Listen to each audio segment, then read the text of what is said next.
자, 여러분 안녕하십니까? 스케줄링, CPU 스케줄링 알고리즘 중에 다음 주제는 이제 라운드 로빈 스케줄링 방식이 되겠습니다. 어, 사실상 그 현대 운영 체제, 타임 쉐어링 기반의 현대 운영 체제에서는 이 라운드 로빈 방식의 스케줄링 알고리즘이 가장 널리 사용되고 있습니다. 따라서 이 라운드 로빈 방식의 동작 원리에 대해서 여러분들 좀 관심 있게 지켜봐 주시기를 바라겠습니다. 이 라운드 로빈 방식 스케줄링에서는 각 프로세스들이 small unit of CPU time이라고 하는 타임 퀀텀을 할당을 받게 됩니다. 이 small unit of CPU time이라고 하는 것은 이제 아주 짧은 CPU time인 거죠. 그래서 즉 타임 퀀텀이라고 부르는 이 짧은 CPU 타임을 각 프로세스들이 이제 균등하게 뭐 라운드 로빈이라고 하는 순서로 이제 할당을 받으면서 이제 주기적으로 돌아가면서 실행을 하겠다 이런 이야기가 되겠습니다.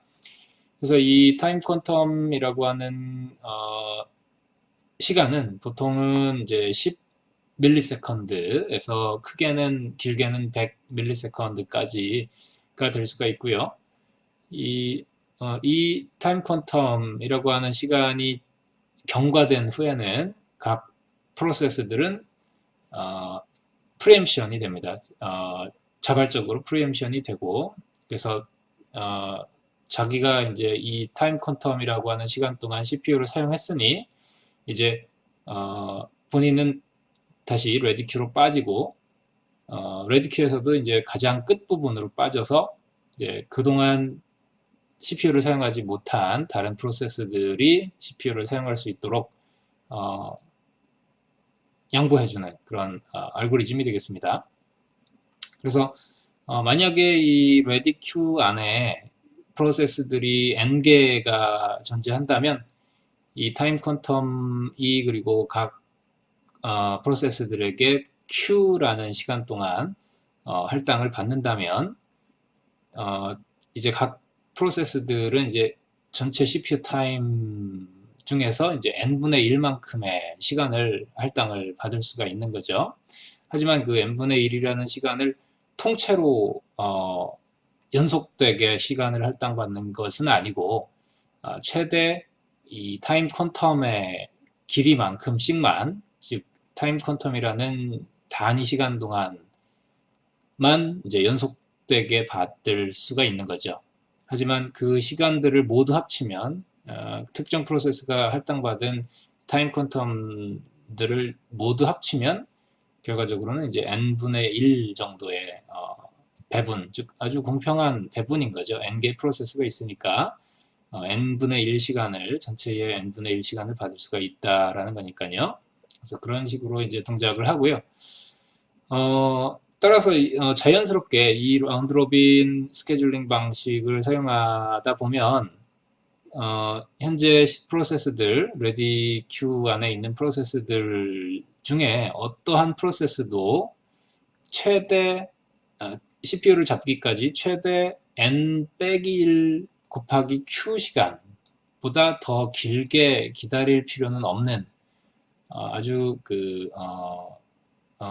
바람직한 프로퍼티가 하나 발생을 하게 됩니다. 무슨 뜻인지 이해가 되셨죠? Q 안에 n개의 프로세스가 있는데 내가 최대 기다려야 되는 맥시멈 웨이팅 타임이 바운드가 된다는 얘기죠. 상한이 존재하는 겁니다. 그래서 그 시간은 이제 n 빼기 1 곱하기 q 시간인 거죠. 나를 제외한 나머지 n 빼기 1개의 프로세스들이 각각 q라는 타임, 유닛 타임씩을 할당받으니까, 즉 n 빼기 1 곱하기 q 시간까지만 최대 기다리면 되고, 그 시간을 기다리면 무슨 일이 있더라도 나는 다음번에는 스케줄이 될 수가 있는 거죠. 그래서 이런 웨이팅 타임에 대한 상한이 존재한다라는 사실은 상당히 뭐 고무적인 일입니다. 예를 들어서 그 어떤 응답 시간이라든지 시스템의 응답성 같은 측면을 고려할 때 적어도 이 정도의 기다리는 웨이팅 타임이 지나면 시스템이 응답을 해줄 수가 있다는 것을 보장해 줄 수 있는 특성이기 때문에 이런 특성은 아주 이제 바람직한 측면이 되겠다라고 할 수가 있겠습니다. 자, 그리고 그 다음 세 번째 블렛을 보시면 그 타이머 인터럽트가 이제 이야기가 나오죠. 타이머가 이제 인터럽트를 한다라는 이야기인데요.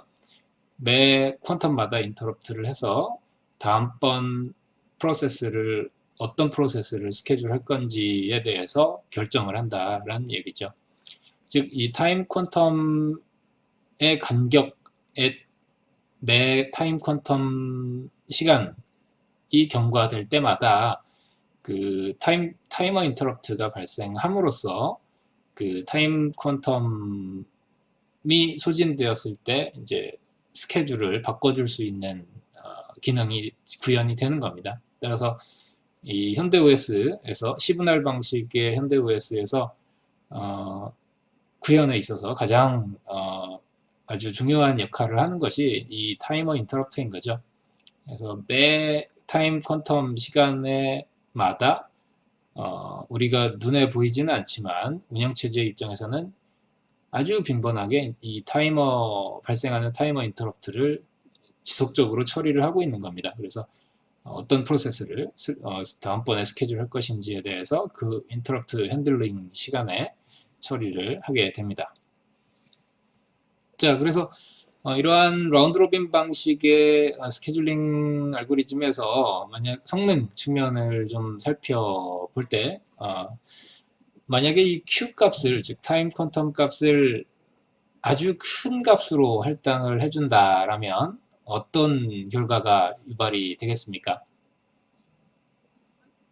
이 타임 퀀텀을 지금처럼 일반적인 10ms 또는 뭐 100ms 오더에서 지정을 하지 말고 뭐 예를 들면 타임 퀀텀을 뭐 10초로 정했다라고 가정을 하면 어떤 결과가 있겠습니까?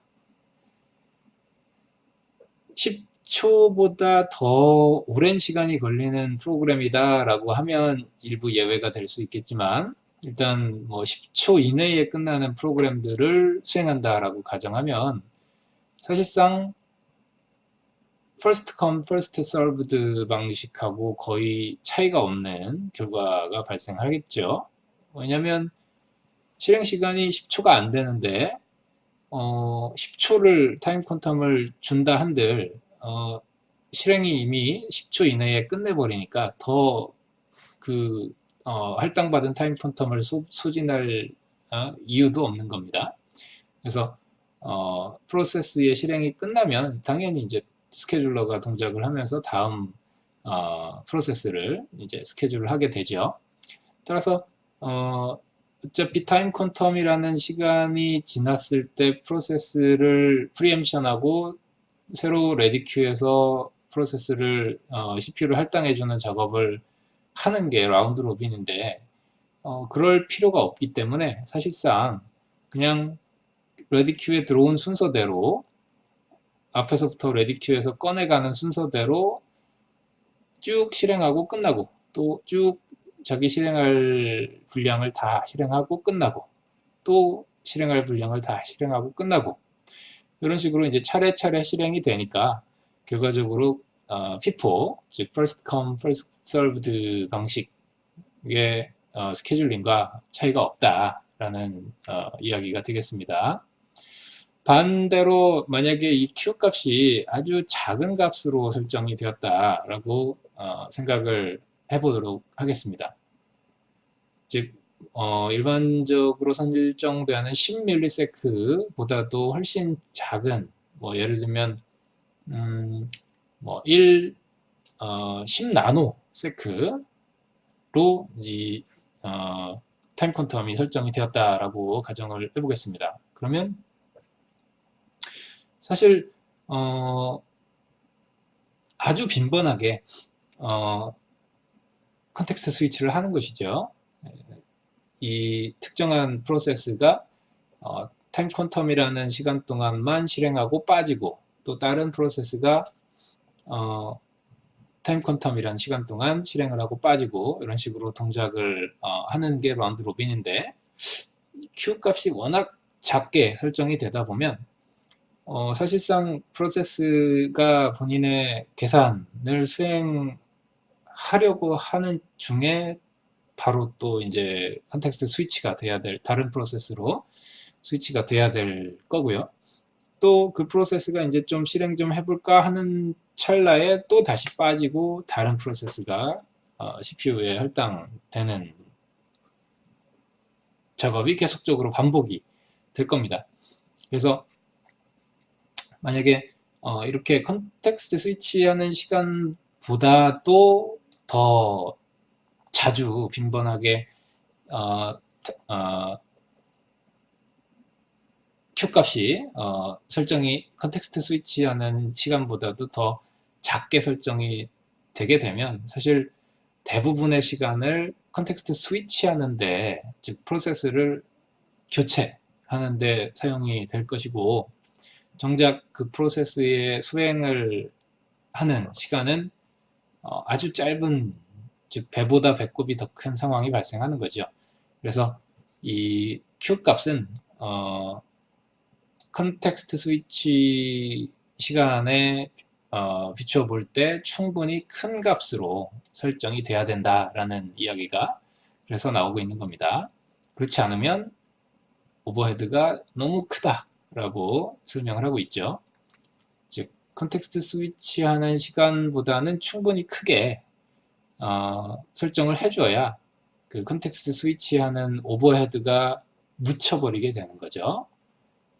컨텍스트 스위치하고 하는 시간하고 동일하게 타임 퀀텀 시간을 설정하게 되면 오버헤드가 반반이 되는 거죠. 내가 절반이라는 시간은 수행을 했고 나머지 절반이라는 시간은 의미 없이 프로세스 교체하는 데 쓰는 겁니다. 또 다시 수행을 절반이라는 시간 하고 또 프로세스 교체하는 데 또 절반이라는 시간을 소진을 하는 거죠. 그래서 이 타임 퀀텀 값은 그 운영체제 설계하는 회사에서 각 CPU의 성능과 운영체제의 특성을 고려해서 적절한 값으로 설정을 하게 되겠습니다. 자, 그래서 이러한 라운드 로빈 방식에 의해서 실제 그 스케줄을 한번 예시를 살펴보도록 하겠습니다.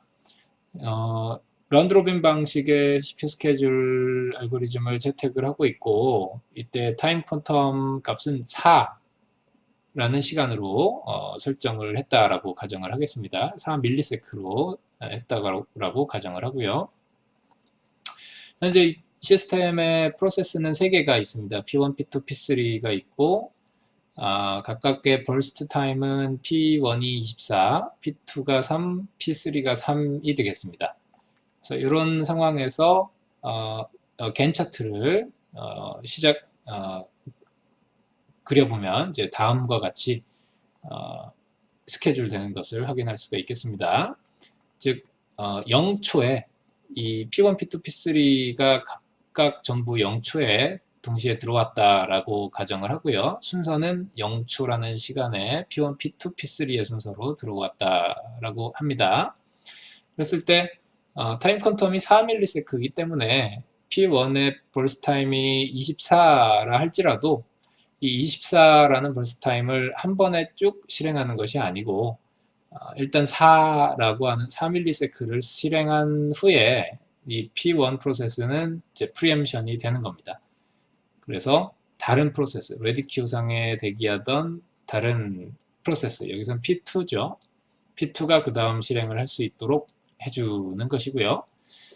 그런데 이 P2가 원래는 타임 퀀텀 4라는 시간을 4ms를 받아서 실행을 할 수 있습니다만 원래 P2의 벌스 타임은 3ms밖에 안 되기 때문에 여기 4초부터 4초를 풀로 쓰지 않고, 즉 8초까지 사용을 하지 않고 7ms에서 이제 실행을 마친 것이죠. 그래서 이 7ms라는 시점에 다시 그 다음 들어와서 레디큐에 대기하고 있던 P3를 실행을 한 겁니다.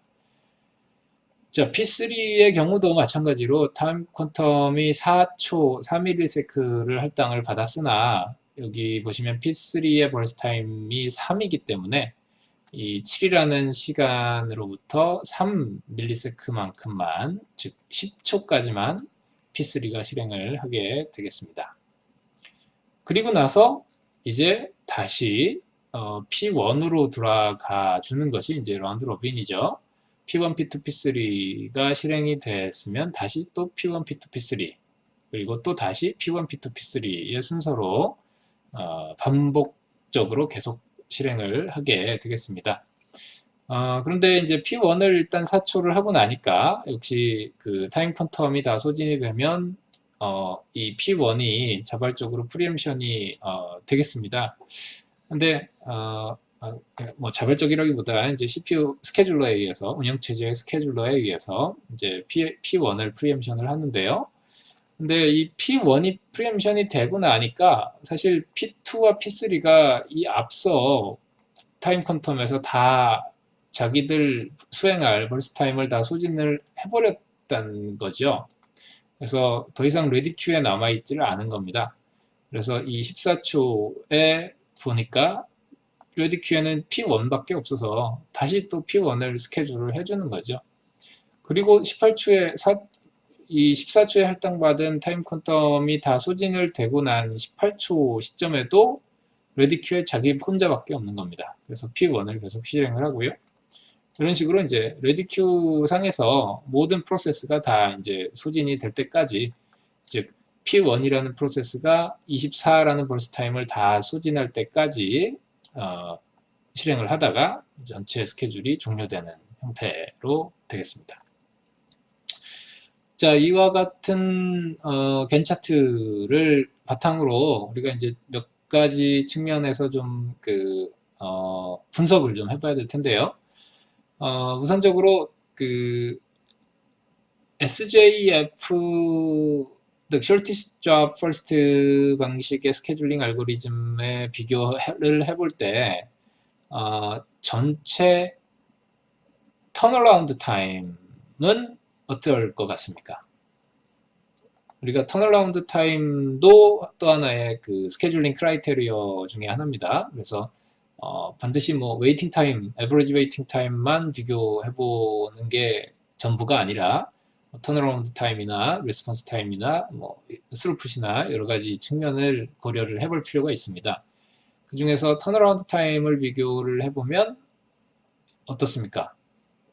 라운드 로빈과 SJF의 턴어라운드 타임을 비교를 해볼 때 아무래도 라운드 로빈 방식의 턴어라운드 타임이 더 많이 길죠. 왜냐하면 이 라운드 로빈은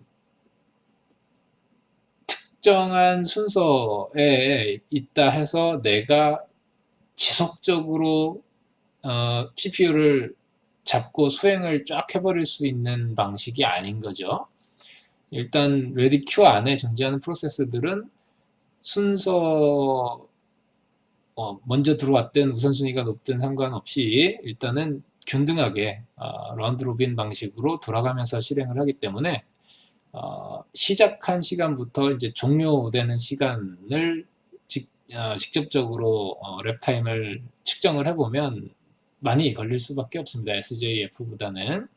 그래서 SJF보다는 이제 하이 에버리지 턴어라운드 타임을 가지죠. 하지만 배럴 리스폰스 타임을 제공합니다. 즉 SJF보다 응답 시간 측면에서는 훨씬 바람직한 결과를 가져오는 스케줄 방식이 바로 이 라운드 로빈 스케줄링이 되겠습니다. 더 좋은 응답 시간을 갖는다라는 측면을 혹시 이해하셨습니까? 조금 전에 제가 턴어라운드 타임에 대해서는 이제 설명을 드렸는데, 응답 시간이 더 좋다. 라운드 로빈이 SJF에 비교해서 해볼 때 응답 시간이 더 좋다라는 측면은 어떻게 생각하시나요? 자, 이 응답 시간은 지난번에 제가 정의를 해드릴 때 작업이 모두 끝나는 것을 필요로 하는 것은 아니다라고 말씀드렸죠. 턴어라운드 타임은 이제 모든 작업이 끝나는 시점, 시작한 시점으로부터 그 실행이 종료되는 시점까지를 이제 우리가 고려하는 데 반해서 이 레스폰스 타임이라고 하는 크라이테리어는 꼭 작업이 모두 사용자가 지정한 작업이 모두 끝나야 되는 게 아니다라고 말씀드렸고요. 단지 사용자가 요청한 그 요청에 대한 첫 번째 응답을 제공하는 시간까지를 우리가 이제 응답 시간이라고 정의를 하고 있기 때문에 사실 응답 시간은 지금 이 겐 차트에서 여기서부터 여기까지 즉 10초 이내에 다 P1, P2, P3가 전부 응답 시간이 들어옵니다. 왜냐하면 P1도 이만큼 조금 실행을 해서 사용자에게 최소한의 응답을 해줄 수가 있는 여건이 되고요. P2도 한 번은 실행을 해서 사용자의 긴급한 요청에 대해서 메시지를 띄워줄 만한 정도가 될 겁니다. 즉 P3도 마찬가지고요. 그래서 이 시스템에서는 큐 안에 있는 레디 큐 안에 있는 세 개의 프로세스들이 적어도 이렇게 10ms 안에 응답을 해줄 수가 있는 여건이 된 거죠. 앞서 SJF는 이런 전략이 사실 불가능하지 않습니까? 왜냐하면 수행 시간이 짧기만 하면 무조건 그 프로세스가 먼저 이제 실행을 일단은 끝날 때까지 기다려줘야 되니까요. 그래서 이렇게 그 응답 시간 측면에서는 라운드 로빈이 더 우수하다라고 설명을 할 수가 있겠습니다. 자, 그리고 그 Q라고 하는 컨텍스트 스위치 시간이 어느 정도가 이제 적절하겠는가를 이제 이야기를 재차 한 번 더 하고 있습니다. 그래서 지금 예시로 들어준 사례는 예를 들어서 그 타임 퀀텀을 10ms에서 100ms 수준으로 정하려면 대략 컨텍스트 스위치 타임이 한 10 마이크로세크 이내에 있을 때 보통 타임 퀀텀을 이 정도로 정하는 게 의미가 있다라는 정도로 이제 사례를 제시하고 있습니다. 즉 오더로 본다면 10 마이크로세크니까 최대 100ms의 타임 퀀텀이라고 하더라도 약 100분의 1 정도의 타임 퀀텀인 거죠. 즉 컨텍스트 스위치에 소요되는 시간보다 최소 100분의 1 정도의 시간을 타임 퀀텀으로 설정을 하는 게 더 낫다라고 이야기를 할 수가 있겠습니다. 자, 앞서 우리가 그 타임 퀀텀을 어떻게 설정하는지에 따라서 이 결과가 뭐 FIFO가 될 수도 있고 그런 이야기를 했었습니다. 그래서 그 부분을 좀 그림으로 알기 쉽게 좀 설명을 하도록 하겠습니다. 예를 들어서 프로세스가 실행하는 데 소요되는 시간이 이제 10초인 프로세스인데요.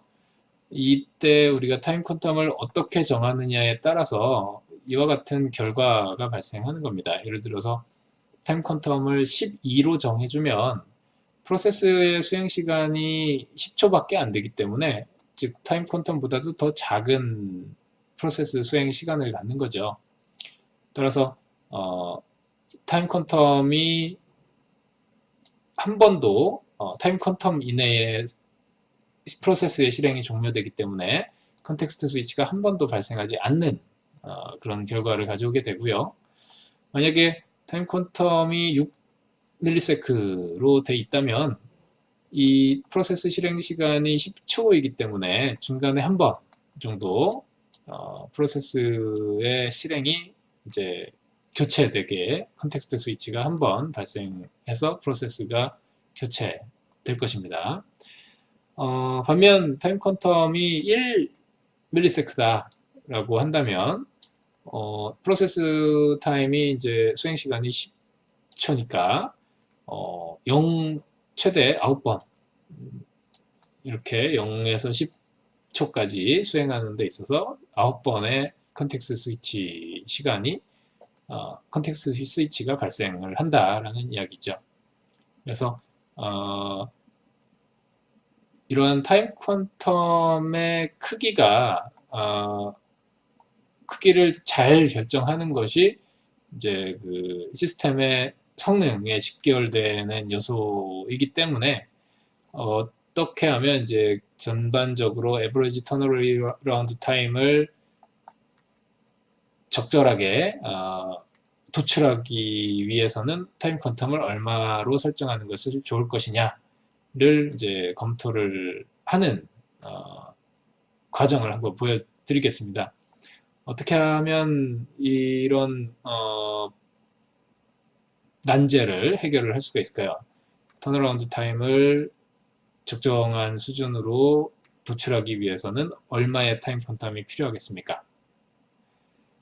자, 그거를 위해서 그 타임 퀀텀을 1부터 1초부터 7초까지 이제 쭉 변화를 시켜가면서 각각의 타임 퀀텀을 갖는 라운드 로빈 스케줄링에 의해서 P1, P2, P3, P4를 실행한 결과를 턴어라운드 타임을 측정을 해본 겁니다. 그랬더니 1초, 2초, 3초, 4초, 5초, 6초로 했을 때까지 계속적으로 이제 에버리지 턴어라운드 타임이 변화를 겪다가 이제 6초, 7초, 8초부터는 이제 10.5라는 비교적 좋은 에버리지 턴어라운드 타임 수준에서 이제 수렴을 하는 결과를 보여주고 있는 거죠. 따라서 타임 퀀텀의 값이 너무 작은 것들은 여기서부터 여기까지는 그렇게 이제 시스템 성능 측면에서 적어도 턴어라운드 타임 측면에서는 바람직한 결과를 가져오지를 못하는 것을 이제 실험을 통해서 확인을 한 것이 되겠습니다. 그래서 턴어라운드 타임 측면에서는 타임 퀀텀을 6초 이상으로 해주는 것이, 즉 이 부분으로 유지할 수 있도록 해주는 것이 비교적 바람직하다라고 우리가 이제 결정을 할 수가 있는 거죠. 자, 이상으로 라운드 로빈 스케줄링 방식에 대해서 설명을 마치도록 하겠습니다. 여러분 수고 많으셨습니다.